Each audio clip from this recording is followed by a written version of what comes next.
El presente video es una exposición que habla sobre el año de las grandes inundaciones, el año de 1988. El grupo de trabajo está conformado por Diego Andrés Camacho y Juan Sebastián Romero.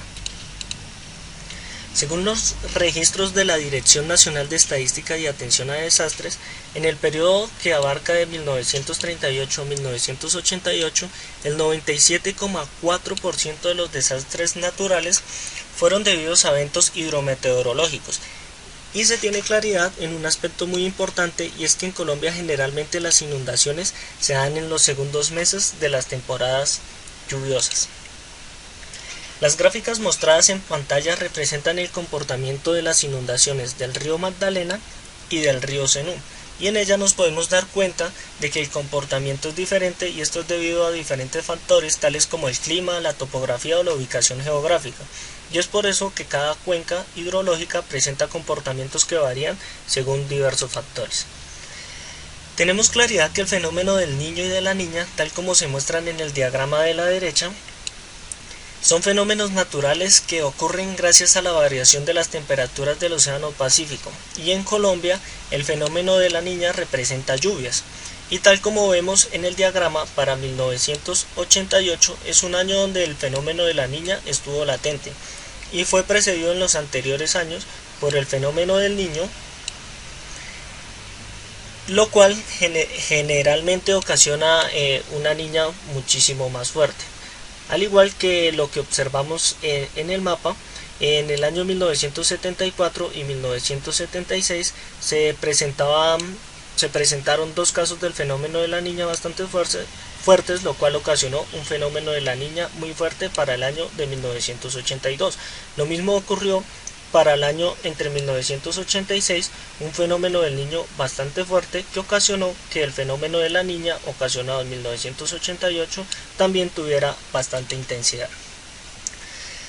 Para este año de 1988 las precipitaciones se consideraron bastante normales a lo largo de todo el país, salvo por los departamentos de Antioquia y norte de Santander y las regiones de la costa norte y la zona cafetera.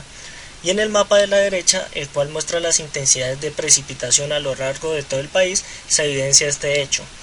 Y en el cuadro de la mitad se expone para cada mes del año la condición de lluvias para las zonas oriente y occidente del país,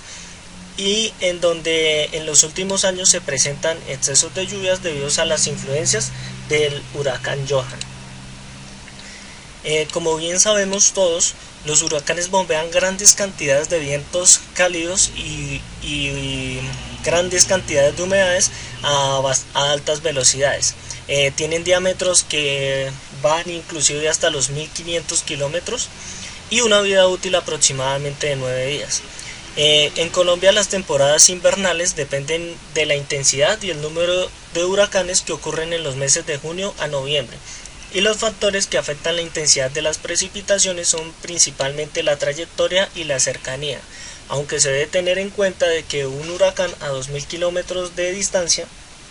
presenta igualmente influencias en el comportamiento meteorológico del país. El caso ocurrido para el año 1988 en Colombia en relación a los huracanes fue el paso del huracán Johan, el cual tuvo una trayectoria que iba desde oriente a occidente, como se observa en la imagen, y afectó a países como Colombia, Venezuela, Nicaragua, Panamá y Costa Rica. Este fenómeno es un hecho histórico para los colombianos, pues nunca se había tenido que un huracán pisara tierra colombiana, y el huracán Johan cruzó la península de La Guajira el 16 de octubre con unas velocidades aproximadas que iban desde 85 a los 90 km por hora,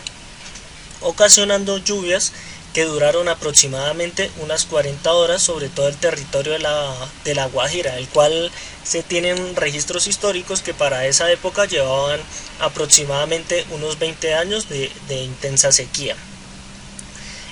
Para el 17 de octubre el huracán pisa nuevamente el océano y se posa a aproximadamente 145 kilómetros de las costas de Santa Marta, Cartagena y Barranquilla, generando olas de hasta 6 metros de altura, con la cual se ocasionaron graves daños a las comunidades de las zonas costeras. Realizamos una recopilación de los datos y daños ocurridos a lo largo de todo el país, como se observa en la tabla, iniciando principalmente por las zonas que estaban más cercanas a la trayectoria que tuvo el huracán Johan. Y entre los daños ocasionados se destacan inundaciones, daños en las vías, destrucción de casas, muertes, deslizamientos, inundaciones, erosión de playas y millones de pesos en pérdidas. Las imágenes de la derecha muestran algunos de los efectos ocurridos por el paso del huracán Johan. Y por último, en los histogramas de las lluvias presentados en pantalla, se pueden observar 4 zonas diferentes del país en donde se encuentra Bogotá, el Carmen de Bolívar en el departamento de Bolívar, Cúcuta en el departamento de Norte de Santander y Medellín en el departamento de Antioquia. Nos vamos a centrar en esta parte de los histogramas. Para estos histogramas corresponden a modelos de lluvias bimodales y se puede observar que los registros muestran que en los últimos meses del año las precipitaciones fueron mucho más intensas que al principio del año, y esto es atribuido al huracán Johan, y sumándole el hecho de que el país se encontraba pasando por el fenómeno de la Niña, se tiene que Colombia en 1988 se encontró con un año de grandes precipitaciones y quedó enmarcado en la historia como el año de las grandes inundaciones. Para el caso similar vamos a trabajar el huracán Pauline que se desarrolló en México en el año de 1997 y que comenzó el 6 de octubre como una tormenta con vientos de 75 kilómetros por hora y a unos 395 kilómetros del suroeste de Tapachula en Chiapas.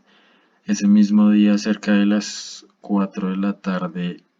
la tormenta pasa a ser huracán categoría 1 con vientos de 120 kilómetros por hora y aproximadamente 2 días después, el 8 de octubre, ya tiene una categoría 4 con 210 kilómetros por hora y se ubica a unos 100 kilómetros de Huatulco. Ahí podemos observar en la imagen la trayectoria que tuvo el huracán. Y ya una vez en tierra, el huracán se desplaza con orientación paralela a la costa, pero ya tierra adentro, y el 9 de octubre llega a 30 kilómetros al norte del puerto de Acapulco en Guerrero, con vientos de hasta 165 kilómetros por hora. Debido a la presencia del huracán en las costas de México, se registró un aumento en las lluvias durante este mes, lo que lo hizo uno de los meses más húmedos desde la década de los 40. Acá en la gráfica podemos ver la precipitación acumulada en octubre de este año, tomada en la estación de Acapulco, y vemos que la mayoría de días eh, estuvo seco, a excepción del primero y el segundo día, con lluvias acumuladas de aproximadamente 53 y 35 milímetros, y vemos el pico que se da entre los días 7 y 9 aproximadamente, en donde en un periodo de 24 horas se acumuló más de 400 milímetros de lluvia. Vemos que el 8 de octubre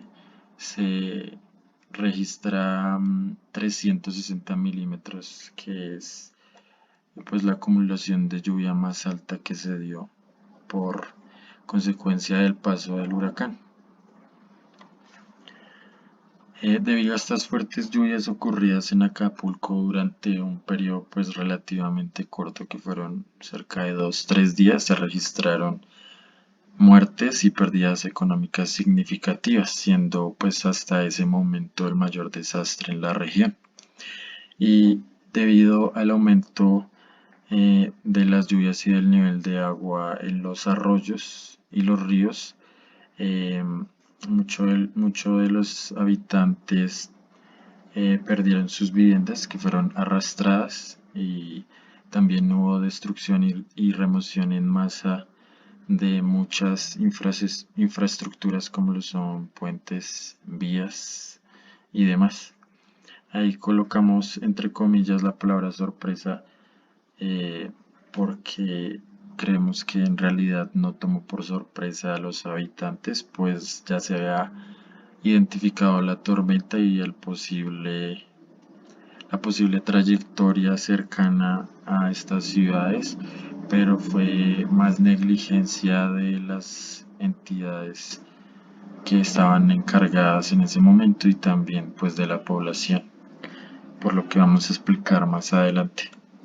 Acá vemos algunas imágenes y unas cifras oficiales que dejó el huracán en cuanto a los daños. 102 muertos, cerca de 500 viviendas destruidas, 9.000 damnificados y 10.000 evacuados, aproximadamente 4.000, digo, 448 millones de dólares y 11 cortes o derrumbes en las infraestructuras de carreteras, como se puede observar. Y ya para concluir tanto del tema que se encontraba en el libro como el caso similar, podemos decir que la ocurrencia de estos desastres naturales pues están directamente ligados a la variación de los comportamientos hidrometeorológicos, no solo del país donde se dan, sino pues en el mundo entero. Como pudimos ver, estos fenómenos naturales que son tan grandes como los huracanes desencadenan otros fenómenos naturales por la gran alteración que se da en el clima y que se pueden generar en otros países o a distancias muy grandes del lugar en donde se desarrolla el huracán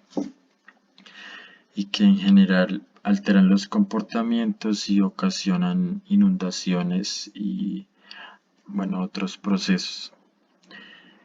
Creemos que los factores más importantes que determinan el nivel de afectación de un huracán pues son la cercanía, la, la intensidad del mismo y la trayectoria. Eh, Aunque pues como pudimos ver, cualquier alteración en cualquier parte del mundo pues puede generar efectos sobre lugares a miles de kilómetros. Creemos que el cambio climático ocasionado por el aumento de las temperaturas en el planeta ha hecho que estos fenómenos se presenten con mucha más intensidad y que sean eh, más impredecibles. Y aunque el pronóstico y el monitoreo de todos estos fenómenos tiene cada vez más herramientas y avances tecnológicos, es necesario que se trabaje en el fortalecimiento de las ciudades, en su preparación, en su concientización y que estas mismas disminuyan su vulnerabilidad y consecuentemente el riesgo al cual se encuentran expuestos. También creemos que pues, la presencia de estas tormentas en general y de los huracanes en las costas del Océano Pacífico pues son manifestaciones que responden a la dinámica y son procesos naturales de los mares y de la atmósfera en general del planeta Tierra y que estos se vuelven relevantes y se vuelven ya una amenaza pues cuando se manifiestan en un contexto en donde la población se localiza en lugares vulnerables, como lo pudimos ver en el caso del huracán Pauline y de la ciudad de Acapulco. Pues este país se sabe que está ubicado en una zona en donde es muy común ver este tipo de fenómenos naturales y que debido al aumento de la población por el turismo y por otras actividades económicas en Acapulco, muchas poblaciones decidieron ubicarse en terrenos que no son aptos para vivir, cercanos a ríos, cercanos a cauces, a laderas. Y cuando se desarrollan estos fenómenos y pasan otros consecuentes de estos, como lo son inundaciones, remociones en masa y avalanchas, entre otros, pues estas situaciones de viviendas que no son adecuadas, de lugares que tampoco lo son para construirlas, pues vemos que los daños y los desastres son grandes.